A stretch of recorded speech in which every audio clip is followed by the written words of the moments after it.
9 times out of 10, I'll send the customer the full price quote, but every once in a while for a project like this, I'll offer them a deal. The deal is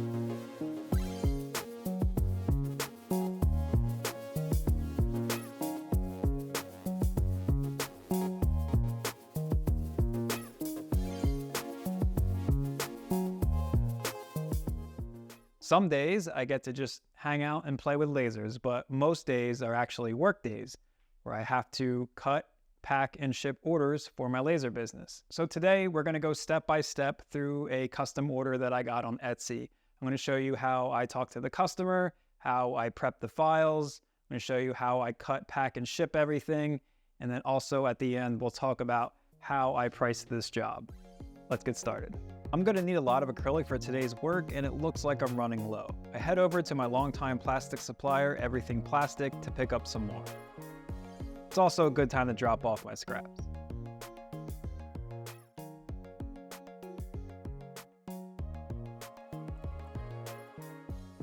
Making sure to say hi to Kim when I stop in, of course.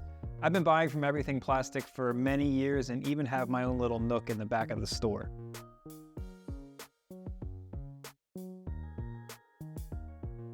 All packed up, but getting a little hungry. Fortunately for me, there's a Federal Donuts right next door. The donuts are good, but the chicken sandwiches are even better. All stocked up, and now we're ready to rock and roll. Let me show you what a standard custom quote inquiry would look like. So this is my Etsy shop. I blurred out some of the personal information from this customer just for privacy reasons, but I did get permission to use this email and this order in this video project. The customer emailed me saying, "Hey Justin, looking to make some leather armor and have the pattern files, would love acrylic templates with rivet holes. Let me know if that's doable." Scrolling down, my first question is always, what format do you have your files in? I always hope that they are vector-ready PDFs, but that's not always the case. So I ask if they're PDFs, you can attach there. If not, you can email them to me directly because Etsy only allows you to attach PDFs and like JPEGs and PNGs and stuff. He did mention that he reached out to a local laser cutting shop and they gave him a quote that seemed kind of way out of the realm of what he was expecting. I read through the quote just to make sure that I wasn't going to be giving him a similar quote so I don't waste his time and mine. So I had a couple more follow-up questions. And after that, he sent me the PDF files to my email to take a look at so I can give him a price quote. I'm going to talk about the pricing for this project a little bit later, but I will say that I found the quote that he was given from a local shop to be pretty crazy. If I'm supposed to be charging prices like that, I would probably be a much richer man than I am. But let's just say that my price was significantly less expensive than the price that he was quoted at. So let me show you the 6 PDF files that the customer sent to me for a price quote. I don't do a whole lot of designs like this, but I do get them from time to time because making armor out of leather is pretty popular for cosplay and model making and stuff like that. And every time I do get a job like this, it's always a lot of pieces. As you can see here, as we sort through these 6 files, each one of these PDFs just contains a whole bunch of pieces. Some are small, some are big. Like here's a breastplate piece, which is pretty big. But there's just a lot involved in each file. And as I start to look through these right here on the surface level, I'll already start breaking down the pricing because I've done so many of these over the years. I just know what I'm looking at. Obviously the outside lines, the black here, all have to be cut out. All of these red circles have to be cut through the acrylic because they're for marking holes. And then all of this text has to be engraved on the surface of the pieces. And each one of these has a fair amount of all of that stuff. And all this gray in the background, this is just insignia that the file maker puts in there to prevent people from stealing his designs. Anyways, next I have to open this into Illustrator before I can get a full look at what I'm actually dealing with. So let's do that now. Okay, so I opened up one of the example PDF files in Illustrator. I don't need to show all of them. It's going to be the same process over and over again. But now is where I'll really get to dive in and see how this file was made and how long it's going to take me to format so that I can formulate a price. Because on the surface, this looks nice. At least it looks like a nice design. But I don't know how this file was put together, and I don't know what's lurking underneath. The biggest time suck involved with setting up custom files is usually formatting the file so you can send it to Laser, because this file was designed to be printed out on paper. So I need to make sure that I can quickly pull everything out the way I need to do it. To do that, I'll usually just start removing stuff that I don't need, making sure everything has a nice transparent background. So the first thing would be to, get rid of this insignia. Usually I just do this by selecting like colors and removing as much as I can. So this file seems like it's cleaning up pretty nice. I don't see anything that's completely out of hand here. Next, I'll usually open up the layers panel. Make sure there's not a crazy amount of nested compound paths and all that crazy stuff. This doesn't look too bad. And then finally, I'll just select some of the larger pieces, like this breastplate is the largest piece on this file, and make sure that everything is nice and complete and joined. As you see how when I selected that, it traced kind of like a blue selection around the entire outside black portion of the file here, or of the piece, I'm sorry. See that blue line through there? That means that everything is a complete shape. And sometimes people will send me files where all of these lines, all of these curved lines and everything isn't connected at all. And then I have to go through and manually connect everything. And stuff like that just really sucks the life out of you because it takes a lot of time. But this file looks pretty good. So let me finish this one up, and then I'll show you what this file will look like when I prep it for Laser. So I just spent a couple minutes formatting this design here for Laser. I'm going to show you what it looks like. So just keep this in your mind. You can see all the details. This is how the PDF was sent to me by the customer. And this is what the PDF looks like at the end when I need to send it to Laser for cutting. As you can see here, it's a lot more bare bones and stripped down. The blue line you see here, the dark blue line, are all going to be cut. Those are my cut lines.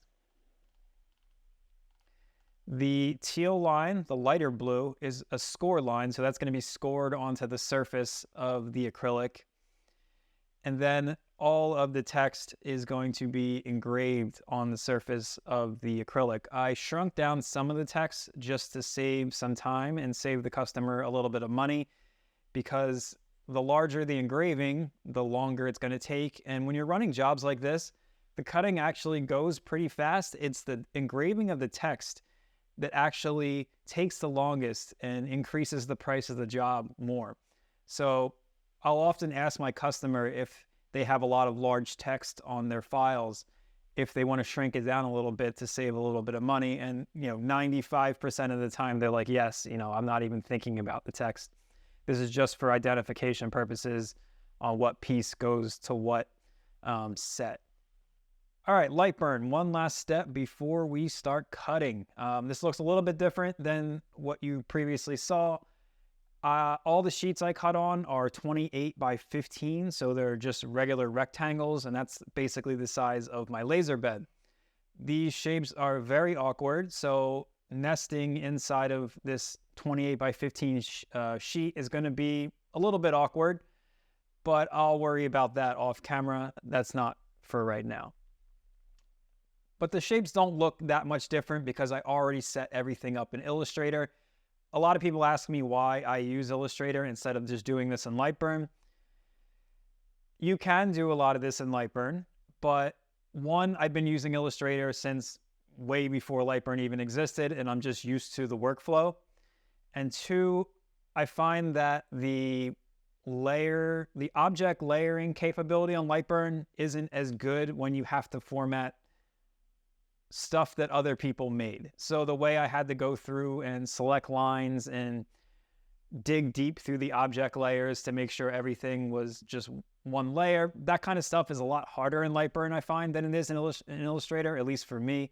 So I do everything in Illustrator, and I import it into Lightburn, and then I assign my layers for cutting, which you can see over here at the top right. Everything looks pretty good. I'm just going to move my score line, because remember, we have our fill line, which is our text. We're going to run that first, so it's going to engrave first. You always want to engrave first before you cut. Then our light blue line is going to be a score line. And then it's going to run our blue line, which is our cut line. These are all the settings that I use for my laser. Works great. So let's run all of these files, get everything cut out so we can finally see what these pieces actually look like. I haven't cleaned the lens in a while, so it's probably good to do that before starting a large job like this.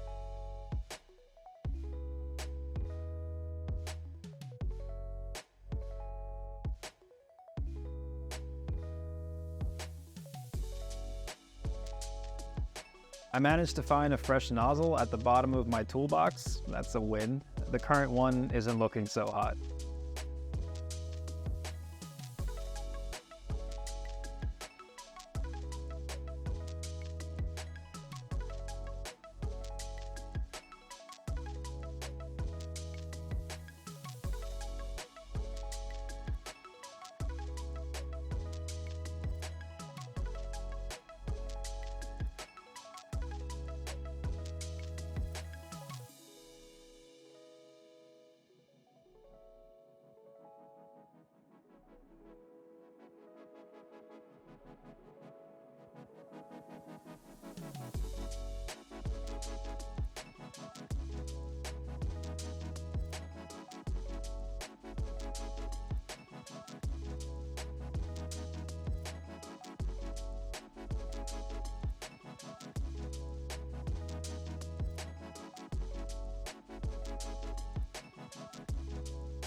Here's a look at our fully cut order. This is definitely going to take a little while to clean and pack, so let's get to work.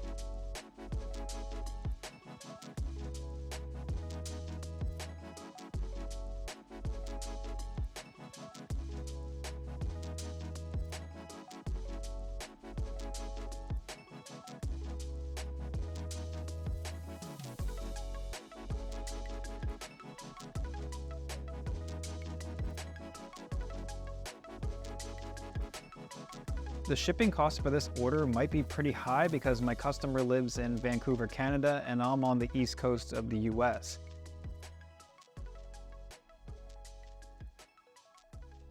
But actually didn't come out that bad. Roughly 30 bucks for UPS isn't as bad as I expected. Time to drop the package off at the UPS store, and now we can wrap things up. Now, let's talk about what I did for pricing on this job because I treated it a little bit differently than I normally would. When I subtract out the time I spent filming and moving the camera around, this job took me roughly 3 hours to complete. A half hour for prepping the files and 2.5 hours to cut the patterns and pack them up. I usually price my time around $75 an hour, give or take. If it's a job I really don't want to do, I'll increase that quite a bit when quoting. This job required about 5.5 sheets of acrylic, and each sheet cost me about $8.50, so that's a total of $46.75 in material. The UPS shipping cost to Vancouver, Canada was $30, so add everything together. On the surface, this job clocked in about $301.75. Some people will say that's too cheap, some will say it's too expensive, but that all depends on where you live and your overhead. 9 times out of 10, I'll send the customer the full price quote, but every once in a while for a project like this, I'll offer them a deal. The deal is, if you allow me to document the process of creating your order, showing your pattern pieces on camera, showing the email you sent, doing a little case study so I can create content against it, I'll offer a pretty sizable discount. In this case, I sent that offer to the customer at a total of $160 shipped, close to half off. They were completely on board and even offered to send me pictures of the armor pieces when it's finished. I couldn't ask for anything better. Now, why would I do that? Because documenting and creating that kind of content is what's going to drive future sales from other prospective customers. It works as a social proof, showing that other people are already ordering from me so they can feel safe reaching out for a quote. All I do, I just move that expected $140 that I didn't get to a marketing expense. And that content that I create, including the video you're watching right now, will end up driving me far more revenue than $140 when all is said and done. Do I do this a lot? No. I pick and choose based on a couple factors, mainly whether or not I think the end content would be compelling or not. Most jobs in my niche are pretty boring, but sometimes you get to make cool armor pieces that really stand out as marketing materials. Thanks for sticking around till the end of the video. As always, I appreciate the support, and I'll catch you next time.